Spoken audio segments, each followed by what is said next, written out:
rama xali hayste waxa uu ka hadlay waxyaabihii la yaabka lahaa ee uu ku soo arkay xabsiga magaalada Hargeysa muddadii uu ku xidhnaa isagoo sheegay inuu ku soo arkay muwaadin Somaliland oo muddo 24 sanadood loogu xukumay Facebook ayaa wax ku qortay way waxyaabo badan oo aan la qarsan karin ummadda in loo qariyana aanay ahayn ayaa maalin walba ka dhacaya oo weligeed hor u dhicin may dhicin jamhuuriyadda Somaliland wali in la yiraahdo 24 sanadood baa nin Facebook ka hadlay lagu xukumay samaanta way dhacday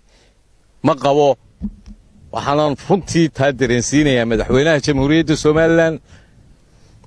gudida xuquuqul insaanka maxkamada ama mid military ha loo adeegsado ama mid caadi ha loo adeegsaday in la yiraahdo 24 saacado 24 sanadood buu ku xukumay yahay muwaadin reer Somaliland oo hadal ay tahay oo dastuurkeenu baneeyay xorriyatul qowlku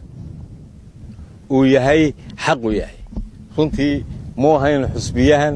daacidna uma hadlayso inaan anagu u hadallo dhibaatada jirta sheegno oo haddaanay xukuumaddu ka warhaynina aanu dareensiino waa waajib bay nagu tahay kuwa iyo qaar badan oo kale dib baan uga dhigan doonaa xarigaagii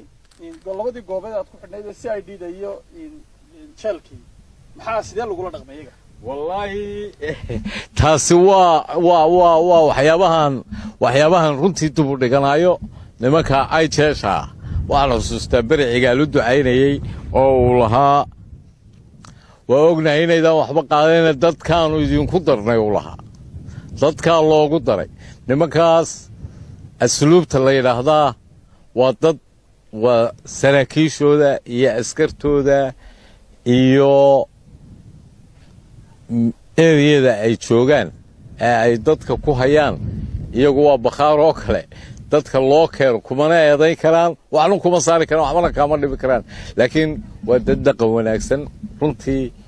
kuwaas aad iyo aad baan runtii u amaanayaa hase yeeshee dhibta dalku halkay ka jirta nin waliba uu dareemaya waa xeer ilaalinta iyo CID-da labaduba wax aan ummad lagula dhaqmin kitaabkii quraanka ah baa layga tuuray hadda aniga way iswada katiinaday kugu xidhayaan maxaan sameeyay adiga katiinada lagu xidhay maxaan sameeyay haddana wuxuu igu soo eeday xukuumaddii inay ayuu ku sheegay dawladdu igu soo eeday waa CID-da tay igu soo eedaysay runtii wax la qarsan karana ma aha horena waan ka sheegi doonaa waliba waxyaabo badan oo kale aan sheegi doonaa oo runtii aan ahayn in dadka lagula dhaqmo nooca u dhaqmayana waxaan leeyahay kawaantooba ugu dambeyntii waxa uu sheegay Ramax Cali hayste inuu warbaahinta u soo bandhigi doono waxyaabo badan oo aanu maanta ka hadal uu ku soo arkay xabsiga magaalada Hargeysa iyo waliba waxyaabo kale oo ku saabsan xarigiisii iyo halka uu salka ku hayay Maxamed Cabdullaahi soo fadhiistay Star TV magaalada Berbera.